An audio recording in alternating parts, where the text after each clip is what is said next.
We begin with the name of Allah subhanahu wa ta'ala, the Lord of the worlds.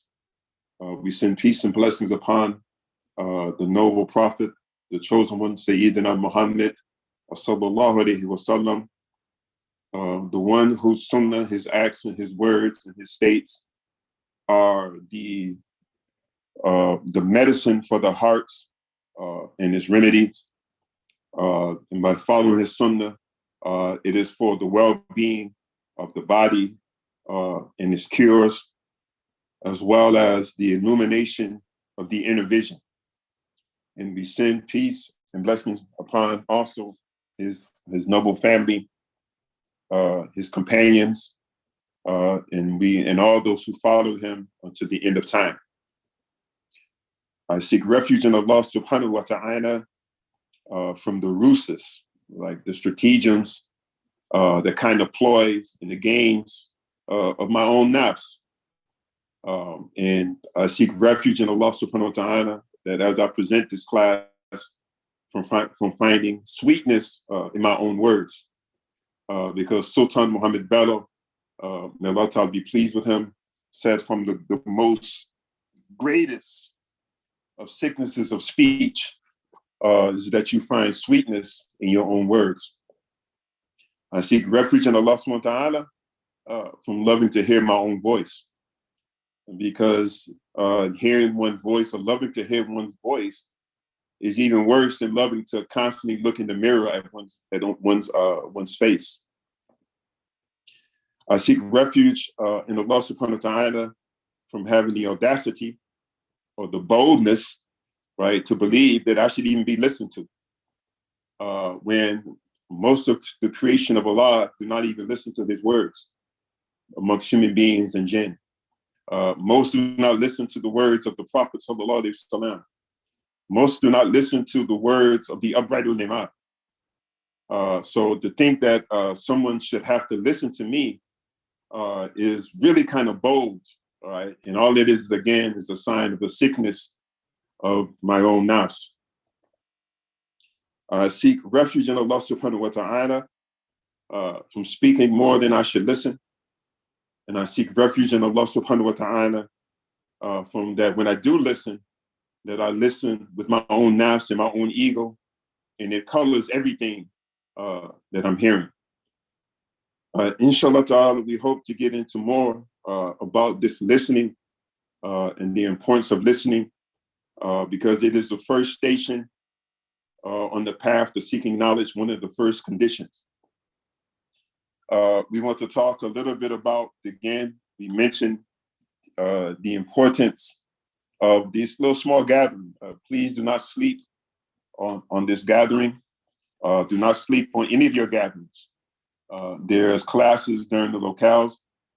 One of the things that we want to mention is even before there was an emirs, before there was a kind of the formulation of a formal jamaat, the Sheikh always encouraged us to kind of have study circles where we all dive into the text and we are looking at the text. And so this is something that is equally as important. And no matter where you are, right? Whether you have a so-called teacher or somebody has ijazah, you have access to the books and you have access to diving into the books and asking Allah Ta'ala to give you enlightenment and guidance from the books and having your own direct contact with the books yourself. This is extremely important. But we wanted to, again, to mention the importance of the da'irah. The word da'irah means simply a circumference or a scope, right? A circle. And sometimes, for example, right, if you hear people talking about in the law, in the legal situation, maybe they talk about when somebody is, this is the scope of the investigation, meaning it's pertaining to this particular thing. And so what the scope of the da'irah is pertaining to is the work of the Sokoto Ulema, the Shehu and his students, and Sheikh Abdullahi, Sheikh Sultan Muhammad Bello, Sheikh Dantafa, Nana Asma'u, in all the 7 generations or 8 generations now down to Sheikh Muhammad Sharif, all of their writings, this is what this data is about to discuss and to look at. However, I felt the need to kind of slide in for a minute and to mention some things in order that we can gain more benefit from our classes, and even more importantly, for our relationships. Because one of the most important things about a Jamaat is relationships. And relationships are built upon trust and communication, right? And communication is not just one way. Communication is being able to speak clearly and effectively, but more importantly, it is being able to listen and hear what's being said and what's being communicated. 90%, when I do marriage counseling, 90% of all the issues going on in relationships with the families in our Jamaat, the men and the women, has to do with communication. And 70% of that has to do with the wife feeling that her husband is not hearing her.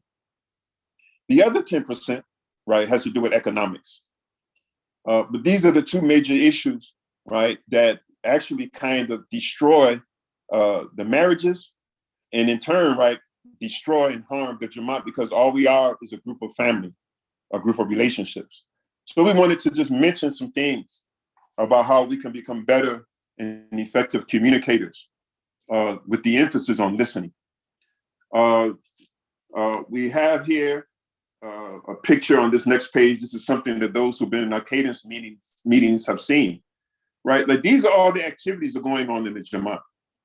And so you'll see here, right, down in the bottom on the right-hand corner, right above the National Jericho Movement. And by the way, the Sokoto House and the National Jericho Movement, these are independent entities of themselves. We only included them within this framework because their leaders and their chair people and their presidents and their directors, that these are people from our Jamaat.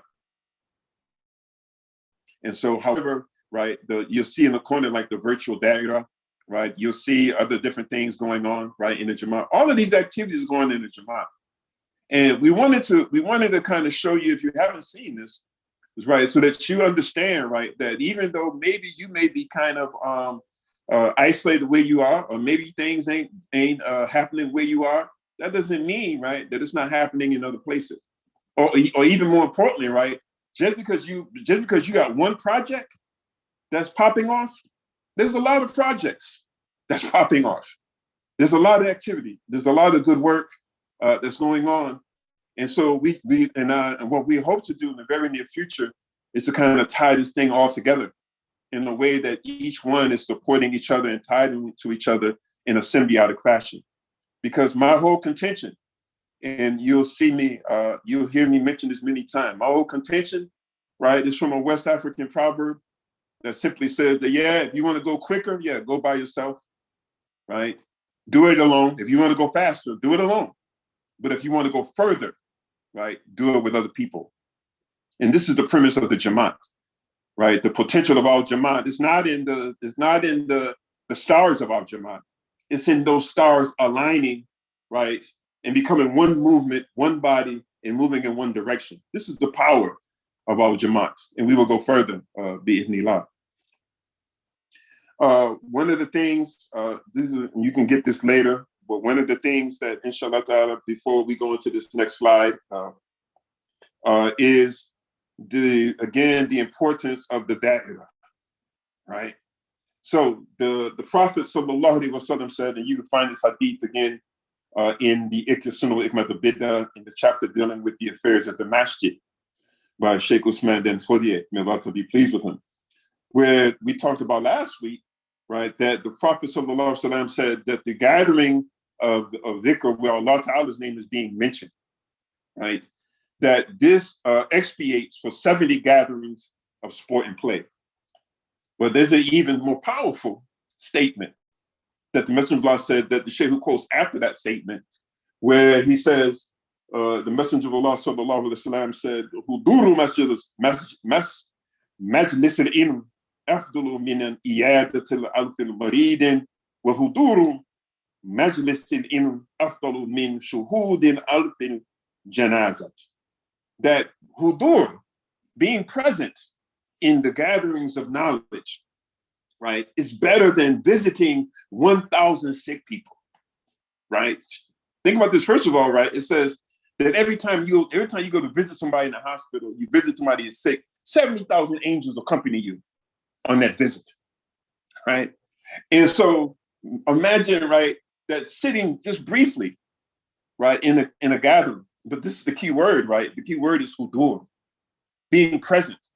Being present meaning, like, for example, when we would go to the dojo, our teacher used to always tell us that now that you've entered the dojo, your mind should be in here, right? Because if your mind is not in here, if your mind is not here, present in the dojo, right, where we throwing punches and elbows and knees and everything else, if your mind is not here, you're gonna get knocked out, you're gonna get hurt.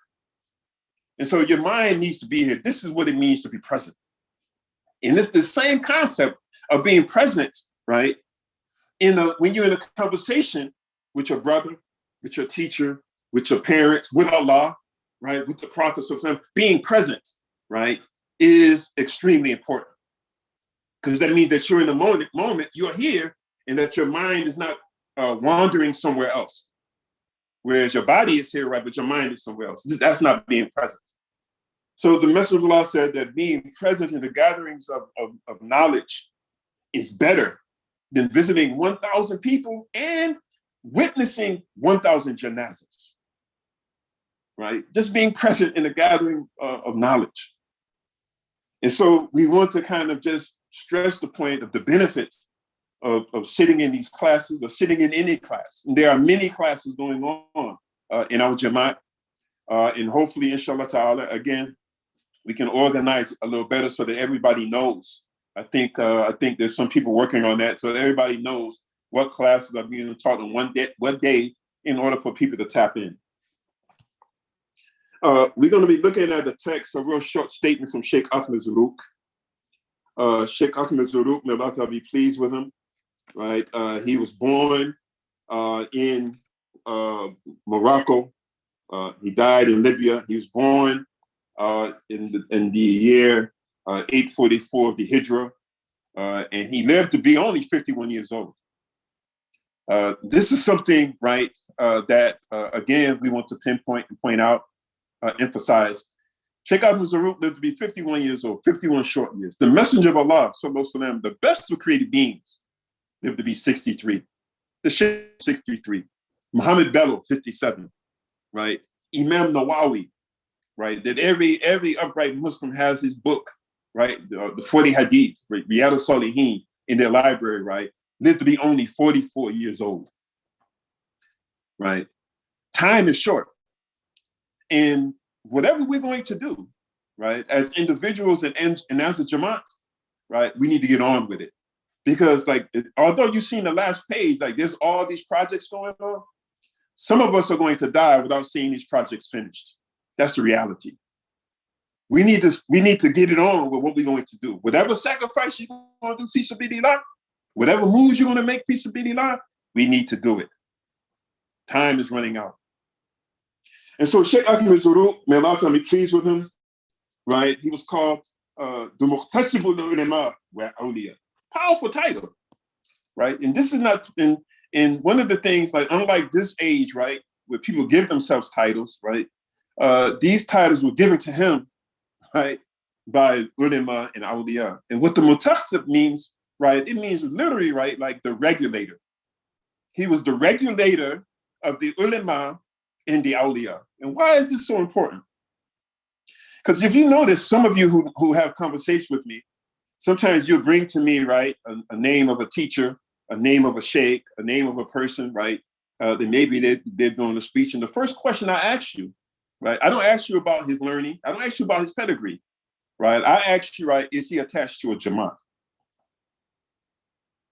And the reason why I ask you this, right, is this sheikh or is this teacher, right, attached to a Jamaat? Not a learning circle, because that's a different dynamic. That if you got a sheikh in a learning circle, right, the students are not going to regulate them. But is he a part of another kind of bigger conglomeration where he's a part of a Jamaat of Shuyukh? The reason why, right, because Shuyukh and Awliya need to be regulated. The most dangerous human being on the planet, right, is a person who is not under somebody else being regulated, being supervised.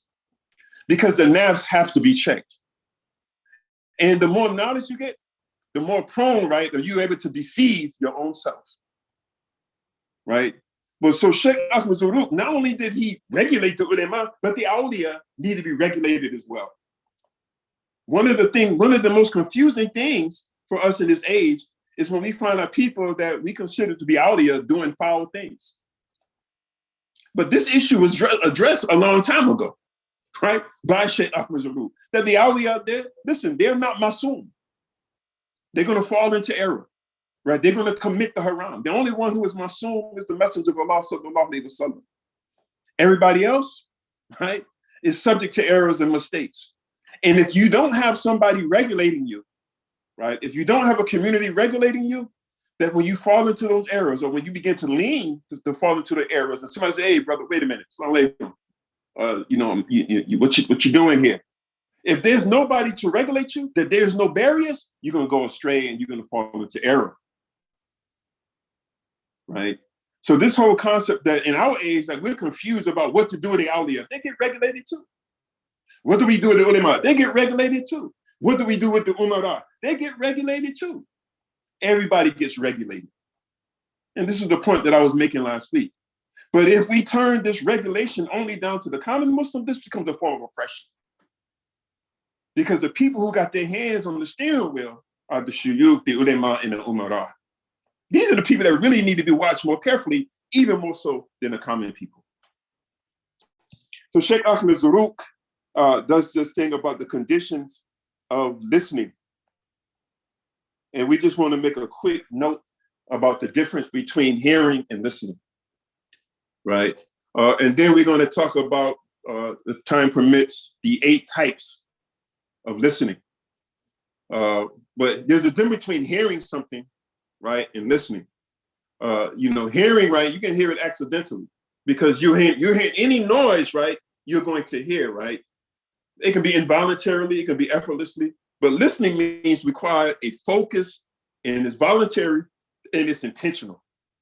That you're paying attention to something particular. Like all the other noises going on, you're blocking them out, right? And to zoom in on what's being said or what you're listening to. This is a very big difference. Let's see if we get to the okay. There's an ayat. We want to quote this ayat because we want to show you something here, inshallah.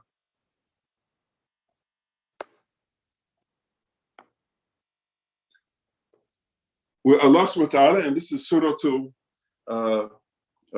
Araf, Surah 7, right, verse 204, where Allah subhanahu wa ta'ala says, وَإِذَا قُرِئَ الْقُرْآنُ فَاسْتَمِعُوا لَهُ.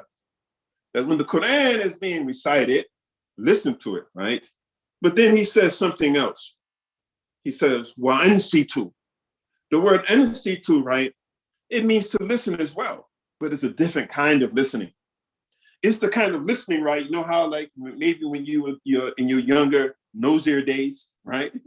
How there may be something going on in the room next door, and you put your ear to the wall, or, Allah forbid, even put a jar to the wall to amplify what you wanted to hear. It's a closer type of listening. So in this verse, Allah subhanahu wa ta'ala, right, and they translate it as being silent, but it actually means, right, you're being silent because you're zooming in even more so to listen to what's being said. And so and then Allah Ta'ala says, why? Allah Ta'ala says, لَعَلَكُمْ, that perhaps, right, turhamun, that you will obtain mercy, you will be shown mercy just from listening, right? But there's 2 types of listening that's in this Quran, in this ayat, right? And the second one goes even deeper and zooms in even closer to what should be listened to.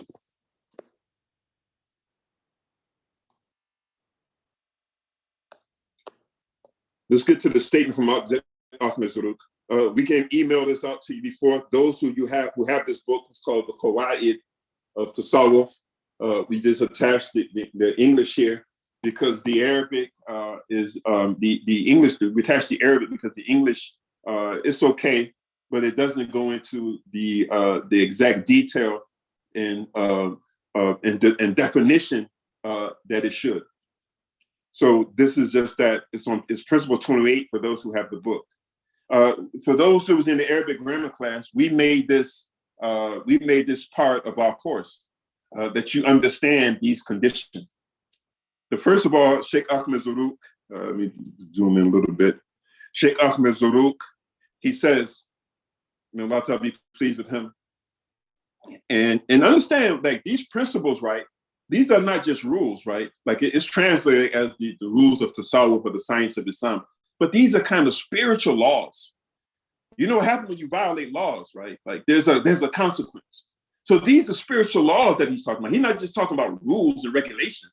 He's talking about these are spiritual realized laws that when you violate these laws, right, then there's something spiritually that happens to you. And so he starts off by saying, right, that there's a method for everything. And what he means by method for everything, this goes back to our understanding of what you hear us talk about the minhaj, right?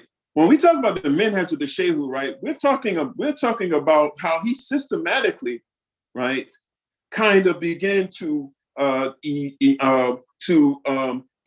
the sunnah to life, and at the same time, right, begin to eradicate shaitanic innovation in a systematic way, in a methodical way, right?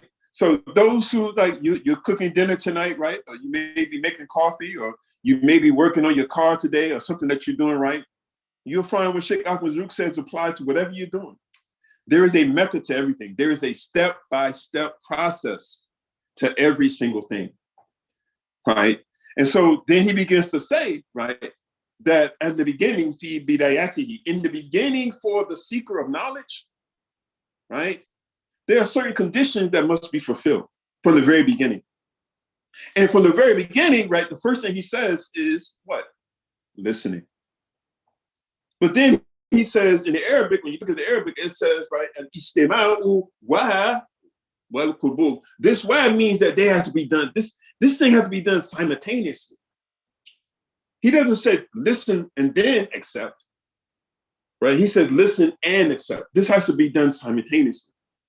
And one of the things that we're going to get into, right, that when he says qubul, right, what he's talking about, right, is accepting in the heart, right? He's talking about, because the ears are the tunnels to the heart. But what we're going to look at, and he goes into this as well in another law, right, rule, but there's barriers, right? And because now what we're really talking about, we're not talking about just learning anything. We're talking about learning the deen of Allah, right? So, but there are things that become the barriers that stop, right, this truth from entering into our hearts. And so what happens is that, yeah, we listen, right? We may listen to a lot of ulama. We may sit in a lot of circles, right? But perhaps, right, there's something blocking, right, the truth of what they're conveying from really entering into our hearts and having an impact. Because if it's stuck just in your ear, right, it's not going to be applied in your limbs. And so what he begins to talk about also, right, is that not only after listening, now one of the main things, right, that's so important and why this age is so damaging, the age that we live in. Because in order for one of the main things, right, that has to happen in any relationship between something to be given from one person to another is trust. And we're living in the age during the end of time, right, where the Prophet ﷺ, when he was asked the question, Mata sa'a, when is the sa'a? When will this hour happen? He says, when the amana, when the trust is destroyed, right? And this is why it's so devastating, right? If you have people in responsibility like the emirs, or devastating when you have people like the shuyukh, right? Or devastating when you have people like in the colleges, the professors, or a teacher who's in the level of, supposed to hold the responsibility of being a mentor, right? And he violates or she violates that trust. Because once the trust is broken, there will be no transfer of information, right? Because there won't be any acceptance. And that's in any relationship. But we're mentioning specifically just the relationships in the deen, But that's in any relationship. Once the trust is gone, it's gone. And once the trust is gone, right, it's almost impossible to repair that. And so, but the listening and accepting, this is the point that inshallah ta'ala we hope to kind of talk about a little bit further. Then he also goes on to say, just going through the steps, he also goes on to say that afterwards, then he used the word thumma. Thumma means in sequence, okay? Listening and acceptance simultaneously. Then you have to do two other steps simultaneously. And they have to have reflection and understanding. And the word that they're using for reflection, tasawwur, right? The root word sawwara, it means to make a shape, right? So when we talk about reflection, is that you should be able to see in the mind's eye, in your mind's eye, right, what your teacher is saying to you. And right, the ability of the teacher, because part of this relationship is that what makes a teacher so adept, the best teachers, right? All the best teachers in my life, right? And my best teacher, and if I may say so, right, my best teacher, right, the best teacher that I benefited from the most was my second grade teacher, a non-Muslim woman. Her name was Miss Davies, right? Because she made learning exciting and fun, and it turned me on for the rest of my life. So sometimes we be looking for like these great shuyukh, right? Sometimes we looking for these great people, right? But it'd be the one who lit that fire inside you from the very beginning, that made you want to learn, that made knowledge fun to you. And this is the quality of every great teacher, right? To excite this thing in you, to turn this thing on, to hit that switch, right? And then once it's on, it's on. And then also, right, the best teachers, and this is how the Prophet ﷺ was so good, as well as the Shehu, they was able to paint a mental picture so that people can see that picture in the mind's eye. Like when the Prophet ﷺ would be talking to the Sahabas, right? They would be like, yeah, Rasulullah, that what you're saying, we're seeing it like we see the hellfire and the Jannah in front of our face. Due to the clarity of what the Shaykh, or what the Prophet ﷺ, how he was teaching. And this is the whole purpose of teaching. It is to clarify.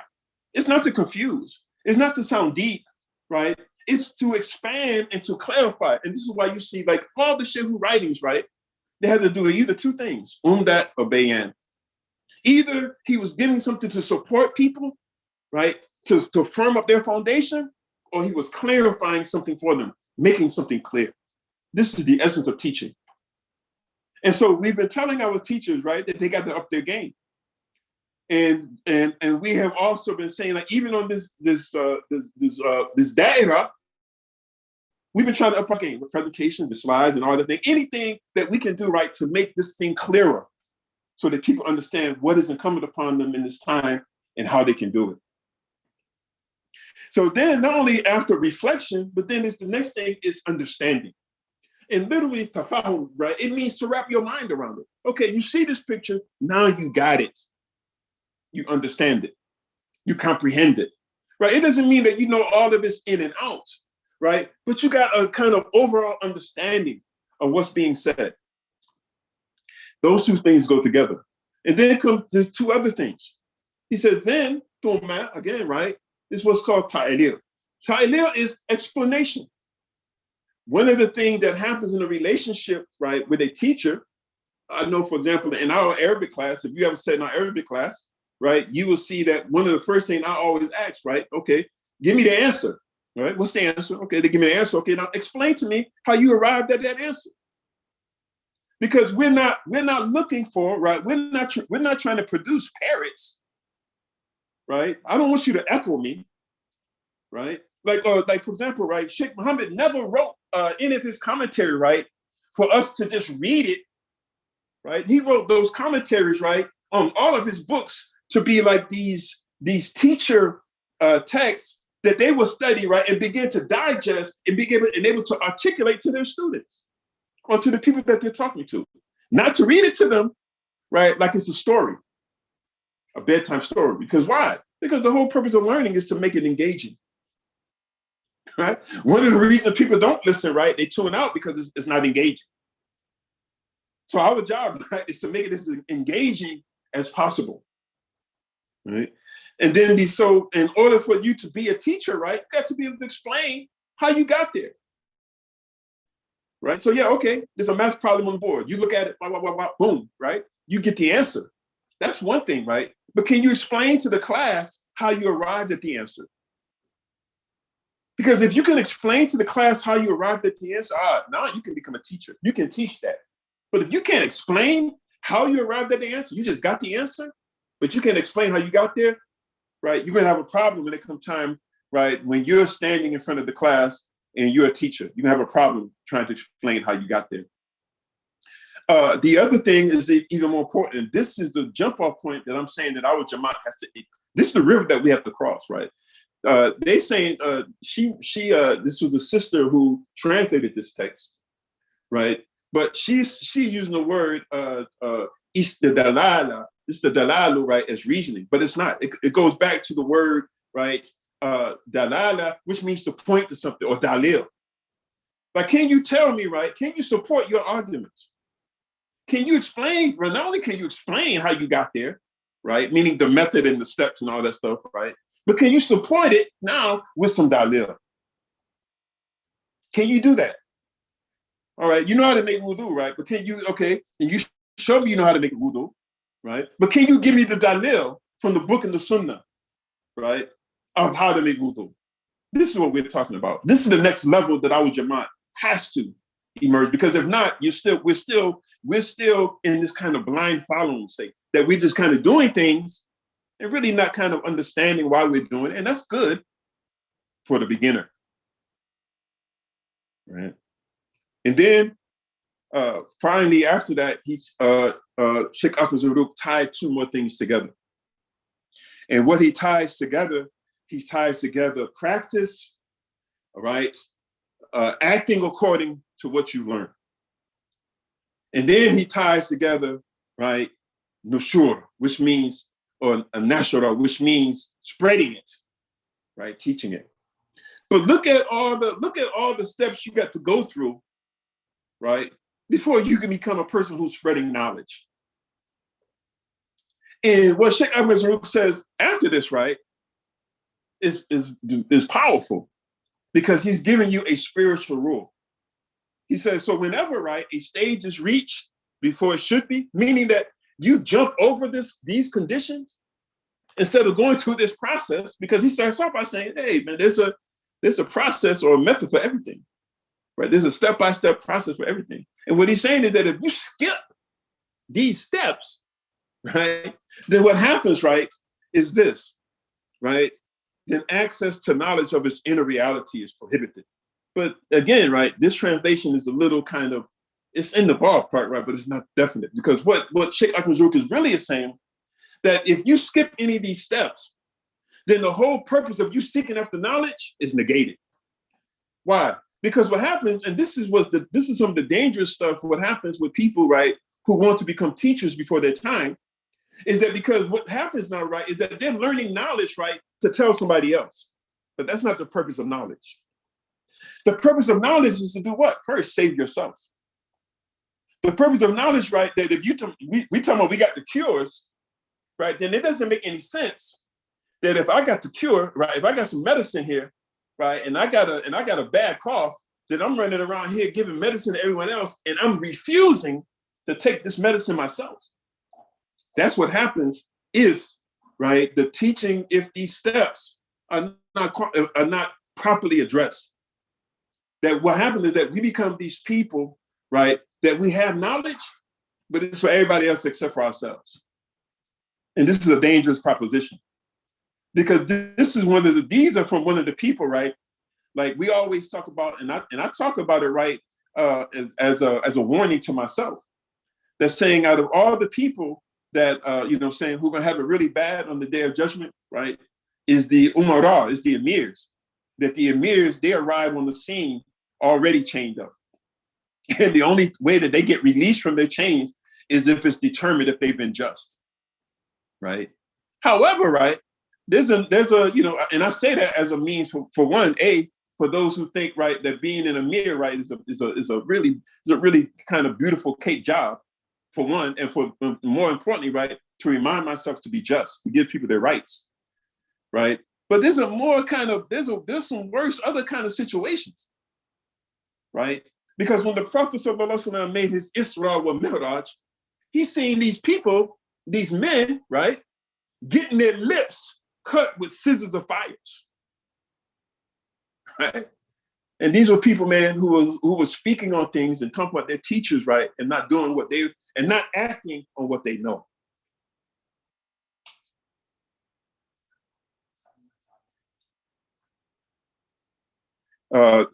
Somebody, you need to, somebody's, somebody's in the bathroom on the video. So you might want to turn your cameras off. Whoever's somebody's in the bathroom right now on the video. We don't want to see your nakedness. And so the point that we're making, right, that this is a scary proposition where you get into thinking that, man, I'm going to learn something. I'm preparing this class, right? But it's for somebody else. No, this thing has to be tried on you first. This medicine has to be drunk by you first. It has to be drunk by me first. If not, right, it's just going to cause us harm and danger. And this is what Sheikh Ahmed Zarruq is saying. We're going to, please, if you have some questions, you can hold them for a minute. We want to kind of mention some other kind of things. We have some ayats, but for the sake of time, we're going to, we'll come back to them perhaps in another class. But one of the ayats that we do want to mention before we get to the barriers of some of the different types of listening is this ayat from Surah Al-Mulk, right? Where Allah subhanahu wa ta'ala is talking about there's a situation in the first ayat, right? Again, we're just trying to save some time. The first ayat, right, is talking about, it says in the English, it says, A'udhu billahi minash shaitan, bismillahir rahmanir rahim, that it, meaning the fire, the hellfire almost bursts, right? Like it's this kind of bubbling thing, man, like, and it almost bursts with rage, right? And every time a company, a group, right, is thrown into it, the keepers of the fire, right, ask them a question. And this is this ayah right here, right? It says, 67:8, where Allah says, again, talking about this hellfire, right? Almost about to burst, right? Like in rage, like the hellfire has this, like it has an emotion that it's angry, right? And then it says, and every time, right, this fawjun, this group is thrown into it, the keepers, right, the malaika over them, right, they kind of ask them these kind of questions, almost like in astonishment, right? Where they says, Alam yatikum nadir. Did not they come to you a warner? Like it's like they're almost astonished that people would hear about this, right, and not avoid it. But look what they say, right? The first thing they say is, Qalu, they say bala. Bala means of course. It doesn't mean na'am. It's even a more confirmation than yes. Yes, of course they did. Yes, right? Of course they came to us warners. Right? And we denied them. We treated them as false. Right? And we said, Allah hasn't revealed anything. That you are just in this kind of great delusion. Right? This is what they said to the prophets and the messengers. And then this is the point we want to get to, the verse 67:10, where Allah subhanahu wa ta'ala says, and they will say, right, if only we had listened. Right? One of the things that we had, we went through the Sami'at, right?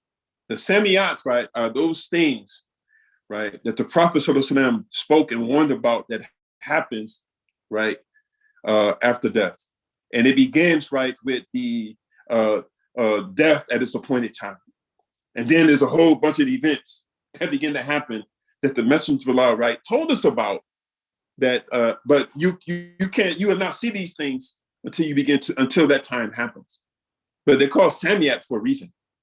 Because these are the things that we've heard about, because we haven't seen them with our eyes.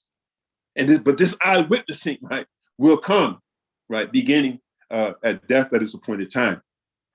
But the first thing they said is, وَقَالُوا كُنَّا نَسْمَعُ, had we listened, or نَخِلُ, had we used our intellect, right? That's another thing. This is one of the reasons why narcotics in all of its forms is so deadly, because it befogs the intellect, the very thing that Allah Ta'ala has given us, right, to seek him out, right, and to make judgments, right? They said, had we listened or used our intellect, we would have not have been, right? Min ashabu sa'ir. Sa'ir is one of the levels in the hellfire, right? Simply by not listening, right? Not thinking, not using one's intellect. This is the danger of not listening. We want to talk about the gist of what we wanted to say is here. The 8 types of listening. And by the way, right, there are some, right, there are some people, some psychologists, and I'm not a psychologist, we're just mentioning some types, but there's some who said that there's 18 types of listening, right? But these are the 8 basic types of listening. The first is discriminative listening, right? This is something that we do from babies. By discriminative listening, it simply means that we're able to tell, right, what sound is what sound.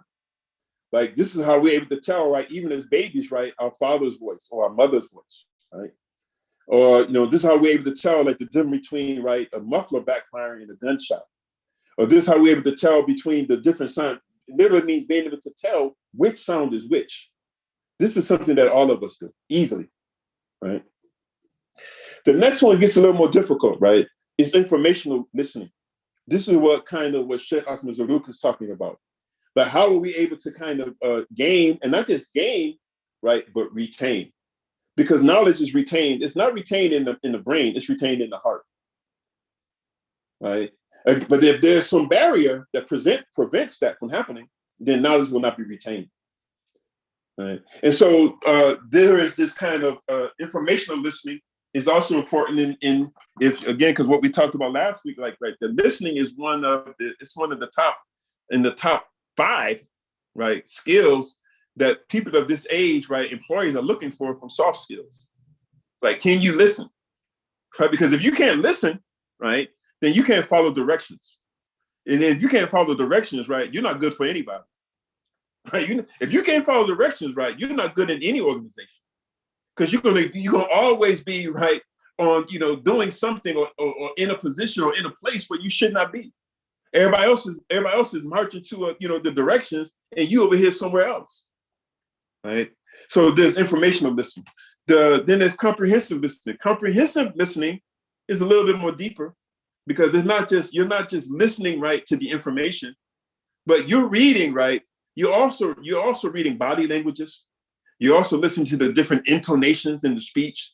What's being. You're also being able to hear the emotions in the speech, all these things, right?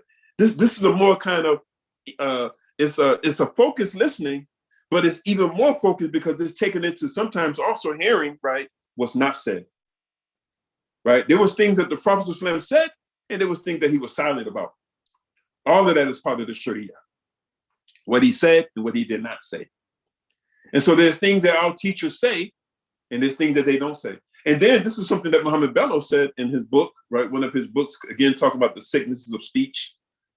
He said that the person who does not benefit from a hint, right? The person who does not benefit from a hint will not benefit from a plain statement. So sometimes, right, our teachers, right, they give us hints, right? Meaning, like, they give us some kind of clues to point to something else, right? Hopefully that we'll pick up on those hints. Sometimes even our wives give us hints. Or our children, they give us certain hints, right? But if we're not listening to, we are oblivious to it, and we miss the cues. The next one is critical listening. This is something that's extremely important in this age. Critical listening meaning, for example, there's another statement from Sheikh Ahmed Zarruq. Again, may Allah be pleased with it, where he said that we only follow the Masum, right? And meaning we only follow the Masum, meaning the Prophet ﷺ, and we follow the ones who follow the Masum, right? And we follow the ones who follow him, right? However, right, when they leave his path, right, we try to warn them and call them back. However, we do not follow them, and we continue to follow the Masum.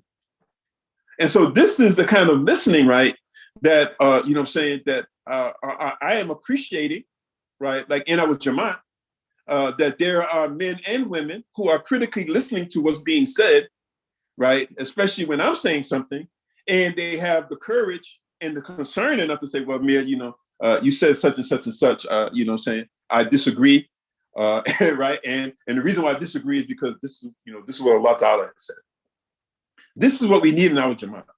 We do not need people in our Jamaat who are not listening, right?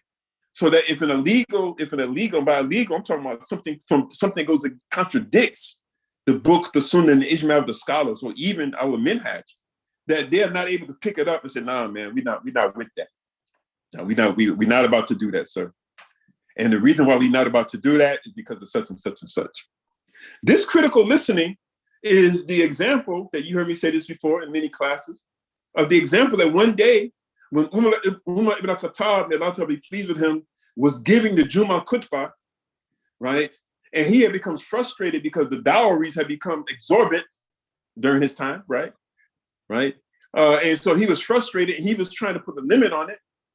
And he said on the khutbah, right, that, you know, after this day, right, there will be no mahar, there will be no dowry above this particular amount, right?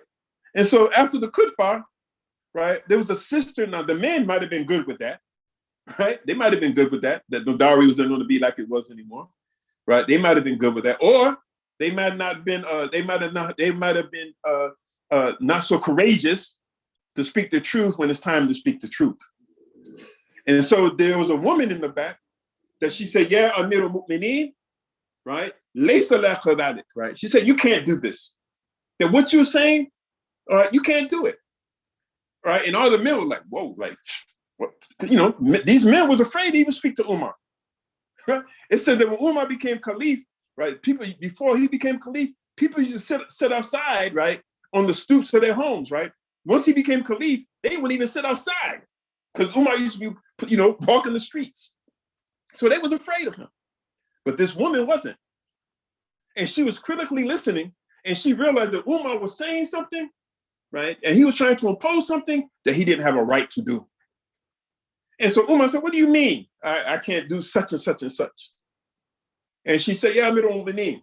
She said, Allah Ta'ala says in the Quran that even if you give them a kintar, right? A kintar means a treasure chest, right? And so when she said that, when Allah Ta'ala said, when he gives you a kintar, he did not put a limit on it. So if Allah didn't put a limit on it, then who are you to put a limit on it? And Umar, being the type of man that he was, that when he heard the truth, he submitted to it and didn't try to fight it and wrangle with it. He submitted to it. He said, the woman is right and Umar is wrong.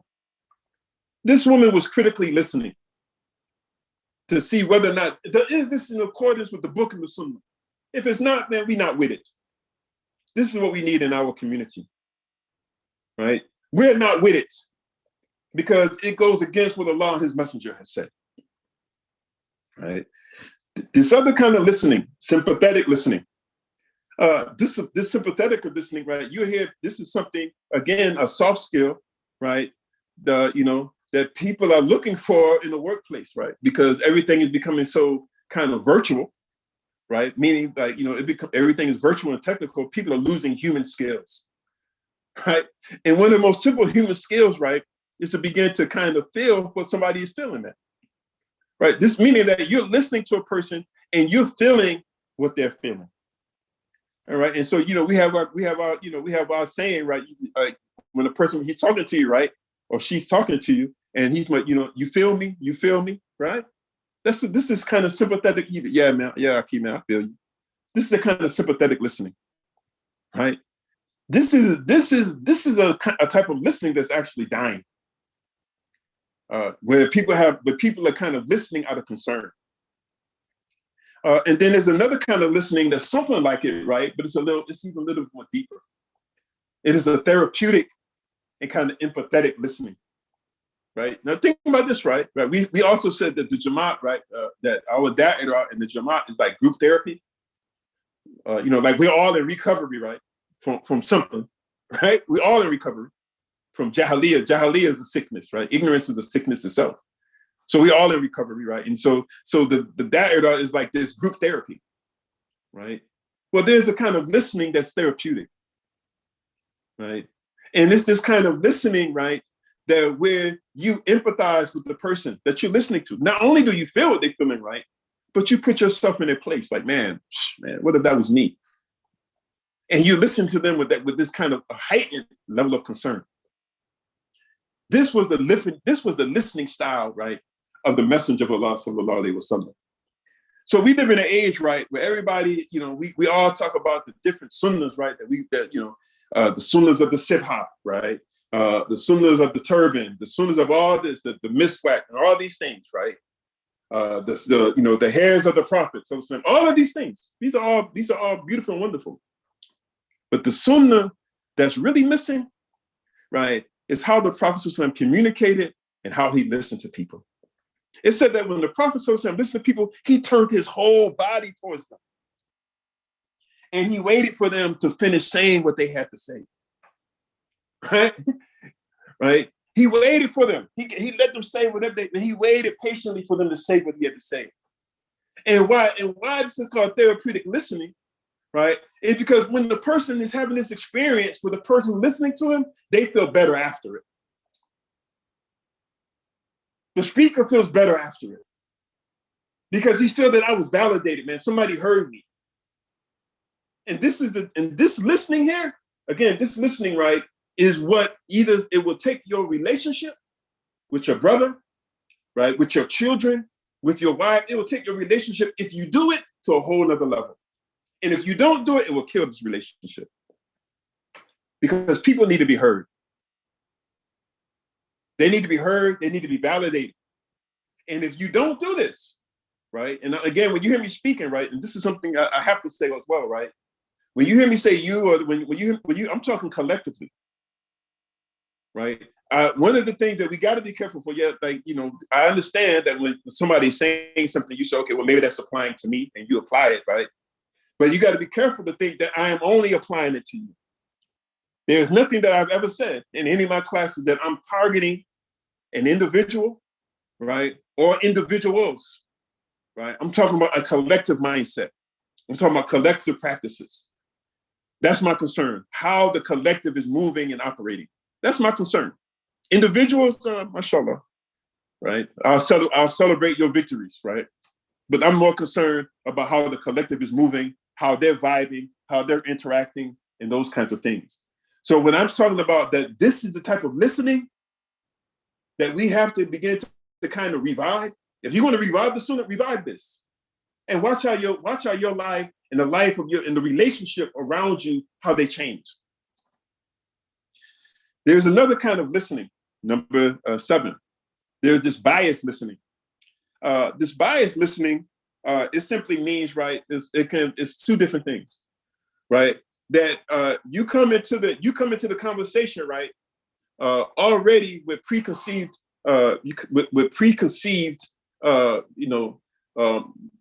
words, ideas, and everything about the speaker, even before he speaks. You already got your mind made up, right? Or either, right, you look at him, and based on how he or she looks, right, that you won't even listen to them. Maybe he's too dark for you, right? Maybe he's too light for you, right? Maybe it's a woman, right? All these different biases, whatever bias it is, right? One of the worst biases right now that we got going on in the Jamaat, and again, I'm talking collectively, is that colleagues don't listen to other colleagues. Like people in their age bracket, right? They don't listen to each other, right? Or they won't listen to people who are younger than them. As if a truth is monopolized by a particular age group or a particular gender. It's not, right? And so what happens is that when you're not listening to each other, right? Now how can you collaborate and work together if you're not listening to each other? If you think, well, I'm not gonna listen to this dude, man. He was a man. man, he the same age I am, or right, or he's from my same background, or he looked like me. One of the diseases of the oppressed, of oppression, right, is we have a tendency, right, to value more what the people who are oppressing us say than what we are saying ourselves. All of this is kind of biased listening, right? This was the kind of biased listening that the Prophet was checking, right? Like even in his farewell speech, right, when he was saying, right, even if there's appointed over you, right, right, this Ethiopian, this African, right, you know what I'm saying, right, this raisin-headed African, right, right. So the Prophet was trying to tell them, even in this type of person, whom, right, you may not quite dig, right, for whatever reason, but even if you should listen to him and obey him. This is this kind of biased listening that there is no kind of learning and communication when these kind of biases kind of happen, unless, right, that what this person is saying is so powerful, it knocked down all the barriers or biases that we put up. Number 8, this is another kind of barrier to effective listening, the combative kind of listening. The combative listening, and I also call it the double Dutch listening. For those who know double Dutch, especially our sisters, right? The double Dutch is what? You just kind of, you're kind of waiting for your turn to get in. So what it means that in this relationship, when you're listening, right, you're not even really listening to the person. You just want your time in, or you want to go, or you in some kind of debate or discussion. You're not even listening to the arguments of the person saying. You just waiting for him, man, that for an opening so that you can throw your blow. This is that kind of combative listening, or double Dutch listening. You're not really listening. You're just waiting for your turn, right? To get, and while you're waiting for your turn, you're already formulating what you're going to say in your head. So you're not paying attention. It's just a combative listening, right? And so again, the question, of course, is again that we said that what was the Prophet forms of listening? The Prophet ﷺ, he did an informational listening. He had a comprehensive listening. He had a critical listening. Another example of critical listening, right, was with Umar ibn Khattab. The Umar ibn Khattab was an amazing man, right? But he also was the one that whenever the Messenger of Allah would say something, right, he would be listening critically, and then he would ask the question: is this from you? Right? Is this from you, or is this from Allah? Is this Wahi, right? Or is this from you? He's listening critically, trying to figure out, because they have different weight. They both carry weight, but the Wahi carries more weight. Because this is from Allah, the creator of the heavens and the earth. Right? And there may not be a difference, but he was critically listening. This is the point that we're making. And so the Prophet, the Prophet was not a biased listener. One of the complaints, right, that's been kind of enshrined in the Quran of the hypocrites in Medina was that they complained that they would say that the Prophet just listened to everybody. And then Allah Ta'ala said that his listening, right, is better for you. Right? Like Allah Ta'ala squashed this whole thing, right? Because the Prophet was saying he was the type of person that if there was a widow or even a woman that said, Rasulullah, may I speak to you? Right? He would stop what he was doing and he would go to the side in an open space, right, and listen to what she had to say. Or one of the examples that I was sharing with Amir Mustafa, or how the Prophet, first of all, right, he was not a person who talked so much. He talked only when necessary. And so there was this Habashi, this Ethiopian, who came to the Messenger of Allah, and after greeting him, he greeted the Messenger of Allah, and he said, Ya Rasulullah, I did this fahisha. A fahisha is some type of sexual thing that's wrong. It's a sexual, immoral thing, right? And he said, Ya Rasulullah, I did this fahisha, and I would like to know, is there tawbah for me? Is there a way that I can make tawbah? What did the Messenger of Allah say, right? The Messenger of Allah didn't get on this tirade and say, well, what did you do? Right? Right? How dare you, right? He didn't get into this kind of judgmental listening, right? He got in, he simply said, Na'am. That's all he said. He said, yes, yes, that's it. Nothing more, nothing less. He didn't get into this long, drawn out thing. Yeah, there's a way, there's tawbah for you. And then as the Habashi was turning away, he turned back to the Messenger of Allah, sallallahu alaihi wasallam. He said, Ya Rasulullah, right? When I was doing what I was doing, Did Allah subhanahu wa ta'ala see me? And all the Messenger of Allah said was, again, na'am.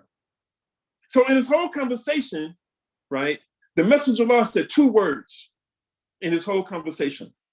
And when the Habashi, when he heard this, and the realization of the awfulness of what he did, and the fact that Allah Ta'ala was witnessing while he was doing it, that it was so much for him that he gave a shriek and he died from that. The Messenger of Allah Sallallahu Alaihi Wasallam told the Sahabas to wash him up, and they prayed the Janazah prayer over him. But the point was that look at how the Messenger of Allah Sallallahu Alaihi Wasallam, right? Like he wasn't combative listening, right? He wasn't doing the double Dutch listening. He listened to what he had to say. He gave an accurate, right, concise response, and that was it. This is the sunnah of the Prophet Sallallahu Alaihi Wasallam, his speech, and the sunnah of the Prophet Sallallahu Alaihi Wasallam, his listening. We're going to stop here, and we're running out of time, but just some quick things, right? Again, some barriers to effective listening. Some of the things that we've just said. Some of the common barriers in the process of listening. Listening is a process, right? Listed below. Prejudgments about the speaker. Man, I ain't listen to this cat, man. All right. Assuming that the speaker is going to give him some unimportant information. Man, I read that book before. Right? Sufyan al-Thawri, may Allah be pleased with him, one of the great tabi'in, right? He said that he would be sitting in circles, right? That he said, I heard this hadith before this person's parents were even married. I mean, like even before he was even conceived, I had already heard this hadith. He said, but I would listen to it, right, as if I had never heard it before. Right? This is a whole different type of listening. Then goes out, man. I read that book. I read Umdatul Bayan 20 years ago. Yeah. Or I heard this before. Right? There's always something that can be learned if you come with an empty cup. Number 3, arriving late for a speech or presentation of a lecture. One of the things that we began to do with the Da'irah, to try to shift, and even in our Arabic classes, to try to shift the culture of our Jamaat, is be on time. The class starts on time, you should arrive on time, right? And you should be really what we call Al-Hajj Malik Shabazz time, right? 5 minutes of. If you're not there before 5 minutes of, you're late. That should be because not being on time for something is a sign of disrespect, right? I used to hate, even when I show up to some of the classes, and next thing you know, right, a teacher come waddling in, right, 45 minutes late. You know what I'm saying? You can't be disrespectful to the people you're talking to, and nor can you be disrespectful to the people you're listening to. Being on time. Being on time really shows whether or not you're concerned or not. Judging a speaker by his mannerism, voice, appearance, accent, so on and so forth, right? People like certain intonations of voices, and they don't like other intonations, right? But again, the truth has nothing to do with the intonation of a person's voice, you know. A lack of concentration. This is one of the diseases of this age, because people are constantly either posting stuff or reading other people's posts or the other kind of stuff. They can't concentrate for the slightest second. They can't concentrate they can't stay focused on the subject for 5 minutes. There's no way of learning, right, if you're not able to kind of zoom in, concentrate, right, and drown out all these other sounds that are around you. Number 6, again, this is something I think that this number 6 is more so right on the teacher.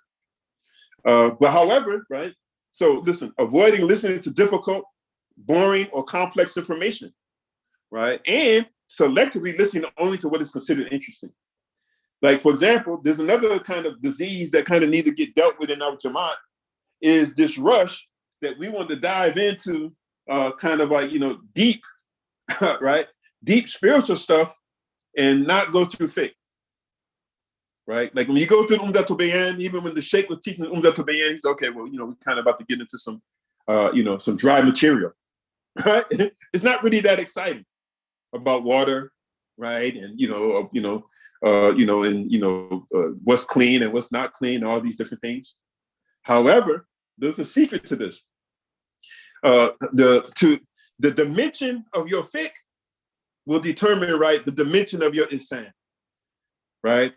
Meaning how wide your circumference of what you understand the fiqh from fiqh will determine what's the circumference, right, of the spiritual science of ihsan and tasawwuf, right? But sometimes, right, but another thing is that sometimes, right, that boring information is extremely important, right? Extremely important. Like there may be some boring information, right, but we give you some details about some things coming down the pipe that you need to pay attention to. Finally, the speaker being a listener being distracted by disturbances. This is why, for example, if you notice the adab that the Sahabas would have in the majlis of the Prophet sallallahu alaihi wasallam, right, that they would be sitting so still, a bird would be able to land on their head, right?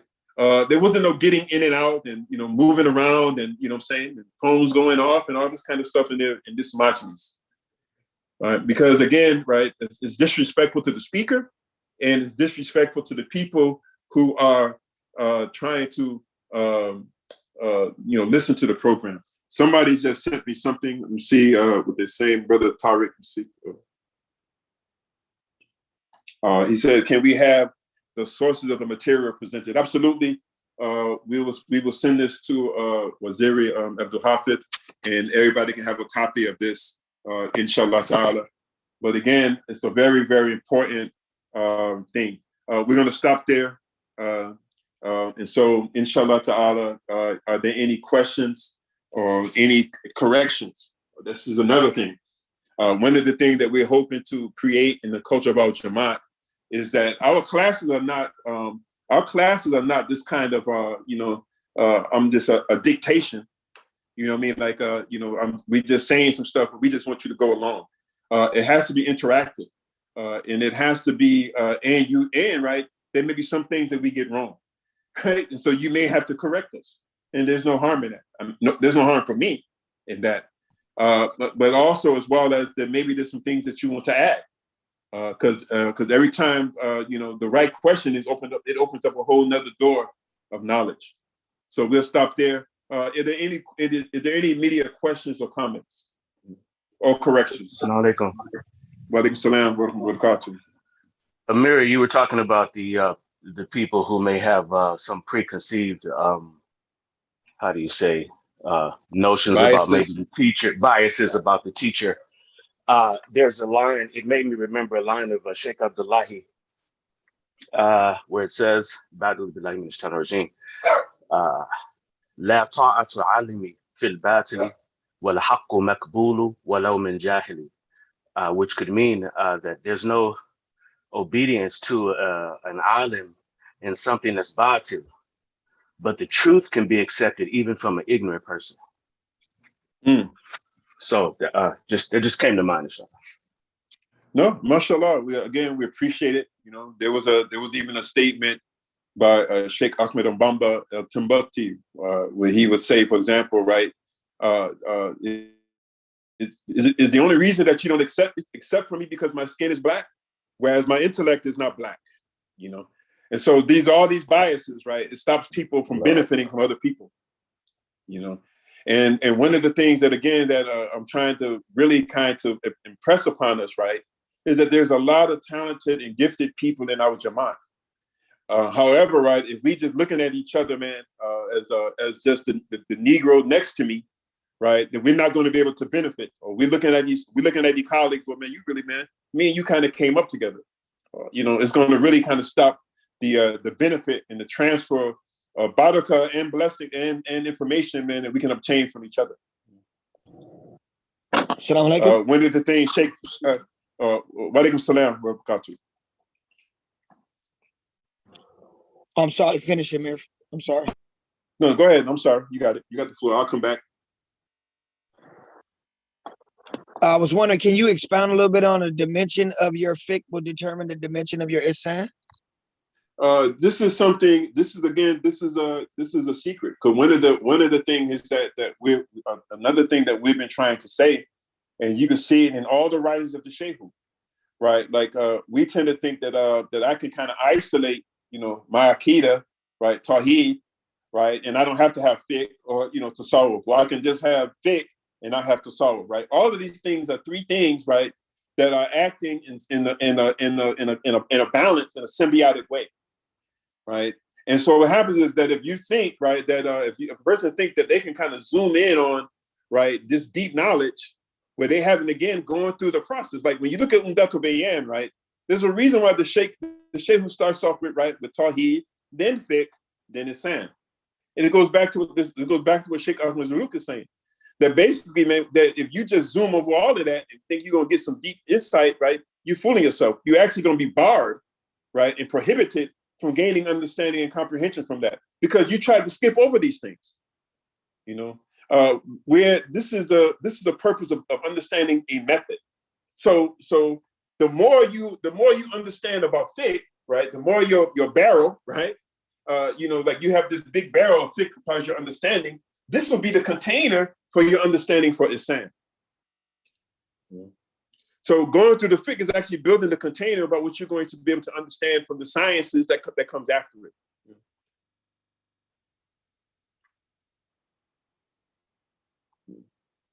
So I hope that gave some insight.